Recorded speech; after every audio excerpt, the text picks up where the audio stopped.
दोस्तों हमारा आज का ये video aesthetic characteristic of plant से जुड़ा हुआ सेकंड पार्ट है।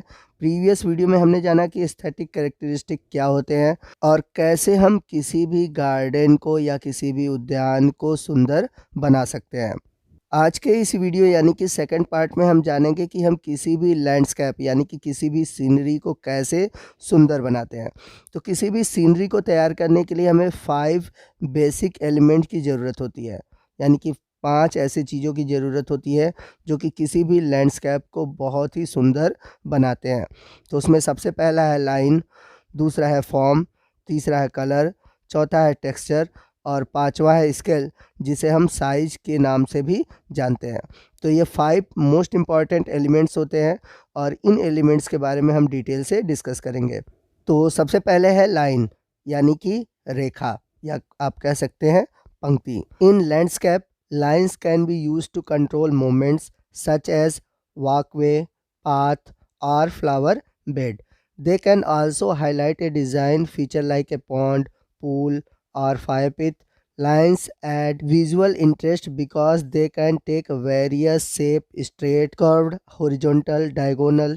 Straight line tend to create a more formal design while curved line fit with a informal landscape. तो कहने का मतलब है कि जो लैंडस्केप में लाइन होती हैं या पंक्तियाँ होती हैं वह किसी भी सीनरी को एक गति प्रदान करती हैं। जैसे कि अगर फूलों का बिस्तर हो, तालाब हो, पुल हो, अग्निकुंड हो या फिर इस तरह के ऐसे डिज़ाइन हो जो कि पंक्तियों के रूप में दिखाई दें।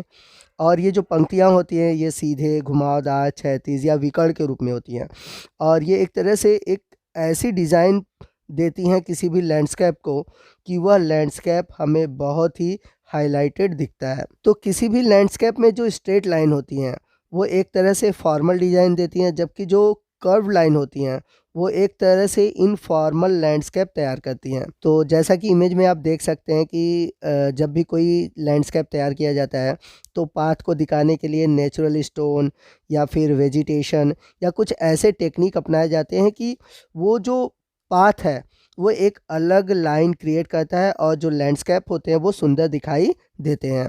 आइए चलते हैं सेकंड पॉइंट की ओर। तो किसी भी लैंडस्केप को तैयार करने के लिए जो प्लांट्स होते हैं अगर हम उनको एक एस्थेटिक कैरेक्टर देते हैं तो सबसे जो मेन पॉइंट है वो है फॉर्म यानी कि रूप। तो किसी भी फॉर्म का मतलब है यानी कि किसी भी लैंडस्केप में फॉर्म का मतलब है कि पौधे जो वहाँ पर यूज़ हो रहे हैं वह किस रूप में है। तो फॉर्म जो है किसी भी पौधे का एक 3 डायमेंशनल शेप होता है। The overall form is more or less relevant depending on the viewing perspective. तो अगर हम बात करें फॉर्म की यानी कि रूप की तो वो डिपेंड करता है देखने वाले के पॉइंट ऑफ व्यू पर। यानी कि किसी व्यक्ति को हो सकता है पेड़ बहुत अच्छे लगते होंगे या किसी को हो सकता है पेड़ की जो छाया होती है वो अच्छी लग सकती है। तो कोई भी अगर हम देखें फॉर्म, ठीक है ना, किसी भी लैंडस्केप का जो फॉर्म है वो डिपेंड करता है देखने वाले पर। तो किसी भी लैंडस्केप में जो प्लांट होते हैं वो 3 फॉर्म में पाए जाते हैं, या तो ट्री के फॉर्म में पाए जाते हैं या फिर ग्राउंड कवर के फॉर्म में पाए जाते हैं या फिर श्रब के फॉर्म में पाए जाते हैं। तो किसी भी लैंडस्केप में जो ट्री है तो आप दिमाग में सीधी सी बात होगी कि जो ट्री होंगे वो बहुत लंबे होंगे। वही हम बात करें ग्राउंड कवर की तो ग्राउंड कवर का मतलब है ग्रास से, ठीक है। तो ये नहीं कि ग्रास ही ग्राउंड कवर में आते हैं, अलग अलग आप देख सकते हैं जो छोटे छोटे प्लांट्स होते हैं जो कि ग्राउंड को कवर करते हैं और देखने में बहुत ही अट्रैक्टिव होते हैं, ठीक है। तो ये आते हैं ग्राउंड कवर में। वही छोटे झाड़ियां हैं यानी कि श्रब है वो भी किसी भी लैंडस्केप को बहुत ही अट्रैक्टिव बनाते हैं। तो इस तरह से देखा जाए कि किसी भी लैंडस्केप में जो प्लांट्स का फॉर्म होता है वो 3 तरह का होता है, एक बहुत बड़े प्लांट, एक बहुत छोटे प्लांट और एक मीडियम टाइप के प्लांट। तो आइए सबसे पहले हम प्लांट के फर्स्ट फॉर्म के बारे में जानते हैं जो कि है tree. Tree are distributed by their large size, their trunks and their canopy. यानी कि जो ट्री होते हैं वो एक तरह से बहुत लंबे होते हैं, उनकी जो ट्रंक होते हैं यानी कि उनकी जो तने होते हैं वो डिफरेंट साइज़ और शेप के होते हैं। इसके अलावा उनकी जो कैनोपी होती है, कैनोपी का मतलब है कि जो पौधा है वो कितना फैला हुआ है, उसकी छाया कितनी पड़ रही है। तो ये सभी चीज़ें भी किसी भी लैंडस्केप को अट्रैक्ट करती हैं। जैसा कि आप इस इमेज में देख सकते हैं, आपको बहुत ही लार्ज ट्री दिखाई देगा। इसके जो ट्रंक है बहुत ही फैले हुए हैं और इसकी जो कैनोपी है यानी कि इसकी जो छाया है बहुत ही ज़्यादा एरिया को कवर किया हुआ है। तो इस तरह के जो प्लांट्स होते हैं वो क्या कहते हैं कि किसी भी लैंडस्केप को बहुत ही अट्रैक्टिव बनाते हैं। अगर इंडिया के पॉपुलर ट्री की बात करें जो कि गार्डन में यूज़ किए जाते हैं तो उनमें से एक है Ashoka, flame tree, Indian cork tree, African tulip, sago palm और बहुत ही रेयर अफ्रीकन सॉसेज ट्री पाए जाते हैं। तो अगर आप शेप के आधार पर देखोगे तो ट्री आपको कई तरह से देखने को मिलेंगे। राउंड ट्री, स्प्रेडिंग यानी कि फैले हुए, पिरामिडल जैसा कि आपने क्रिसमस ट्री में देखा होगा, ओवल, कोनिकल, वास, कॉलमनर, ओपन, वीपिंग, इरेगुलर। इस तरह के आपको डिफरेंट आकार के ट्री देखने को मिलेंगे जो कि आप अलग अलग स्थानों पर गार्डन में यूज़ कर सकते हैं उसकी सुंदरता के हिसाब से। प्लांट के नेक्स्ट फॉर्म की बात करते हैं जो कि श्रब। तो जैसा कि मैंने बताया था कि जो श्रब होते हैं ये मीडियम साइज प्लांट होते हैं और इनके जो लीफ होते हैं वो फोलिएज लीफ होते हैं जो कि पूरा एरिया कवर करते हैं। वही हम बात करें श्रब के शेप की तो ये arching, irregular, cascading, upright, spiky, rounded, mounding and wedge shaped होते हैं। अगर कुछ कॉमन श्रब के एग्जाम्पल की बात करें तो इनमें आएंगे rhododendron, camellia, boxwood, holly, mountain laurel, garden juniper, mugo pine, yew and more. तो ये सभी श्रब के कुछ एग्जाम्पल है जो कि गार्डन में यूज़ किए जाते हैं। तो यहाँ पर आप इमेज में देख सकते हैं ये छोटे छोटे श्रब हैं जो कि देखने पे बहुत ही इंटरेस्टिंग और अट्रैक्टिव लगते हैं। आपके सिलेबस में एक टर्म है बोनसाई, ठीक है। तो जो बोनसाई है ये जो अलग अलग शेप आप देखते हैं गार्डन में ये बोनसाई कहलाते हैं, ठीक, जो कि श्रब के थ्रू ही तैयार किए जाते हैं। तो श्रब देखा जाए तो एक तरह से बहुत ही इम्पॉर्टेंट रोल प्ले करते हैं किसी भी गार्डन में अगर उनको अलग अलग शेप दिया जाए।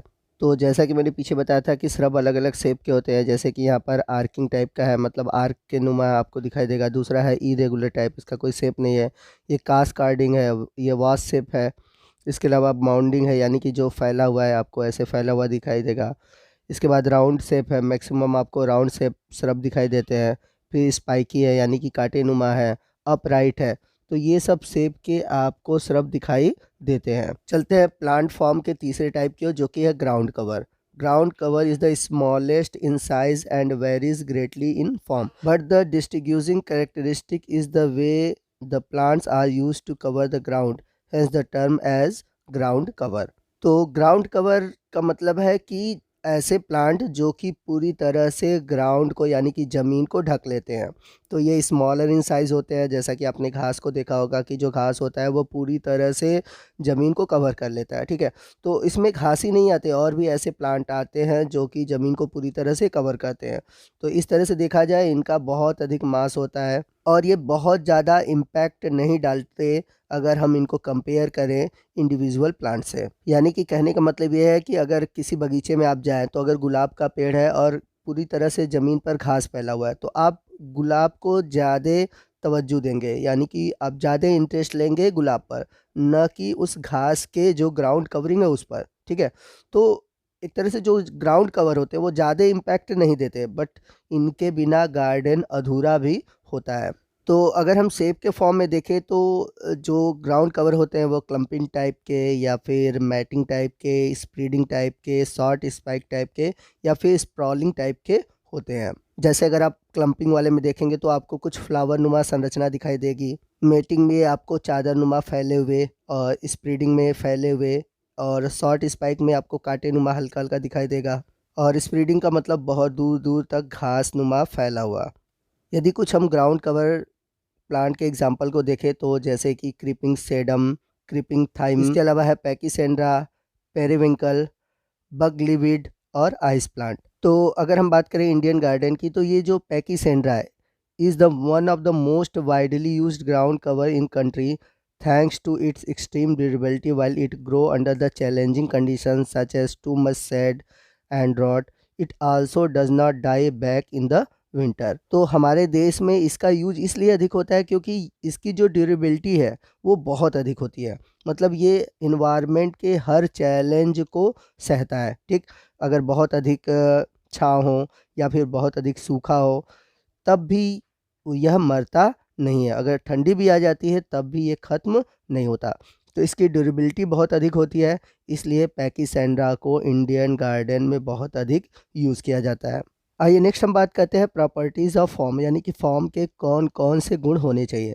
तो कुछ फॉर्म जो होते हैं वो हाई विजुअल वेट के होते हैं, जबकि कुछ फॉर्म ऐसे होते हैं जो कि लो विजुअल वेट के होते हैं। तो कहने का मतलब ये है कि जो हाई विजुअल वेट के प्लांट होंगे वो बड़े दिखाई देंगे और जो लो विजुअल वेट के प्लांट होंगे वो छोटे दिखाई देंगे। तो लोगों का ध्यान जो होता है वो हाई विजुअल प्लांट की ओर ज़्यादा जाता है और लो विजुअल प्लांट की ओर कम जाता है। अगला प्रॉपर्टी है tall vertical form draw the eye upward and add height to space. Low horizontal form pull the eye along the horizon and add width to the a space. तो अगर पौधे देखा जाए अगर बहुत बड़े हैं, ठीक है, तो इनको हम वर्टिकल फॉर्म में देखते हैं। तो इसके लिए जो भी हमें ड्रॉ करना होगा इमेज, ठीक है, उसमें हम आई को क्या करते हैं, ऊपर की ओर उठाते हैं, ठीक है ना। यानी कि हमको अगर बड़े पौधों को देखना होगा तो हमें क्या करना होगा, अपनी आंखों को ऊपर की ओर उठाना होगा। और यदि बहुत अच्छे से देखना है तो हमें दूर से जाकर देखना होगा, यानी कि हमें कुछ स्पेस देना होगा उस प्लांट से अपने आप को। थर्ड पॉइंट ये है plant form can also create a defined open space between the plant.